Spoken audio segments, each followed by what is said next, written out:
എല്ലാവർക്കും നമസ്കാരം. ഇന്ന് വൈകുന്നേരം ഒരു ഏത്തക്കാപ്പം ഉണ്ടാക്കാമെന്ന് വിചാരിച്ചു. കാരണം ഇപ്പം ഏത്തക്കായ്ക്കൊക്കെ നല്ല വിലക്കുറവാണ്. അപ്പം ഞാൻ ഓർത്തു ഒരു 3-4 ഏത്തക്ക എടുത്തിട്ട് നമുക്ക് ഏത്തക്കാപ്പം ഉണ്ടാക്കാമെന്ന്. അപ്പം അതിലേക്കുള്ള ഒരു വീഡിയോ ആണ് ഇപ്പോൾ ഞാൻ ഇടുന്നത്. നമ്മൾ സാധാരണ ഉണ്ടാക്കുന്ന പോലെ അല്ല ഞാൻ ഇന്ന് ഉണ്ടാക്കുന്നത്, അത് കാണിച്ചു തരാം. ഓക്കെ, അതിനായിട്ട് ഞാൻ ഏത്തക്ക ഇതേപോലെ ചെറുതായിട്ടാണ് അരിഞ്ഞിരിക്കുന്നത്. ഇതുപോലെ 4 ഏത്തക്കയും അരിഞ്ഞ് എടുത്തിരിക്കുകയാണ്.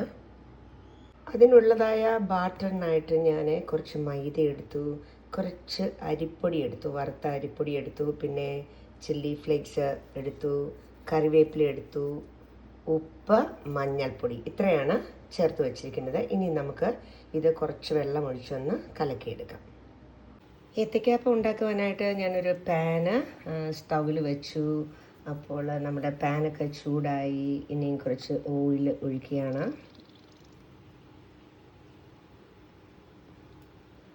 ഈ ഓയിലൊന്ന് തിളച്ച് വരുമ്പോൾ നമുക്ക് ഏത്തക്കാപ്പം ഉണ്ടാക്കാം. അപ്പോൾ നമ്മുടെ ഓയിലൊക്കെ തിളച്ചു, നമുക്ക് ഏത്തക്കാപ്പം ഉണ്ടാക്കാവുന്നതാണ്.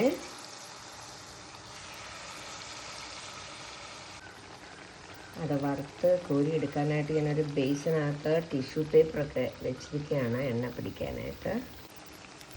അപ്പോൾ നമ്മുടെ ഏത്തക്കാപ്പൊക്കെ നല്ല റെഡി ആയിട്ടുണ്ട്. നല്ല മൂത്ത് വന്നിരിക്കുകയാണ്. ഏത്തക്ക മസാല നല്ല ടേസ്റ്റാണ് കേട്ടോ. ഈ മുളകിൻ്റെയൊക്കെ ഒരു ടേസ്റ്റോടെ വരുമ്പം നല്ല അടിപൊളിയായിട്ടുള്ള ഒന്നാണ്. എല്ലാവരും ഒന്ന് ട്രൈ ചെയ്യണം. അപ്പോൾ നമുക്കിത് എടുത്ത് മാറ്റാം. നോക്കിയിട്ട് നല്ല ക്രിസ്പി ആയിട്ടുണ്ട് കേട്ടോ. നല്ല അതിൻ്റെ ഒരു അടിപൊളിയാണ്. അത് ചെറുതായിട്ടിങ്ങനെ ചെയ്യുമ്പോഴാണ് കുറച്ചുകൂടെ നല്ലതാണ്. നമ്മൾ വലുതായിട്ട് മുറിക്കുന്നതിൽ നല്ലത് വളരെ തിന്നായിട്ട് ഇങ്ങനെ എടുക്കണം. അപ്പം നമ്മുടെ ഏത്തക്കാപ്പം എടുക്കാം.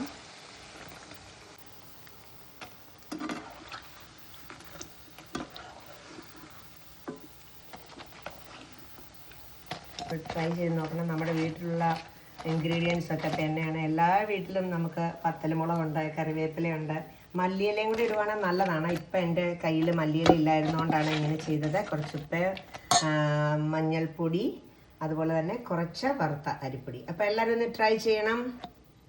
Okay, by.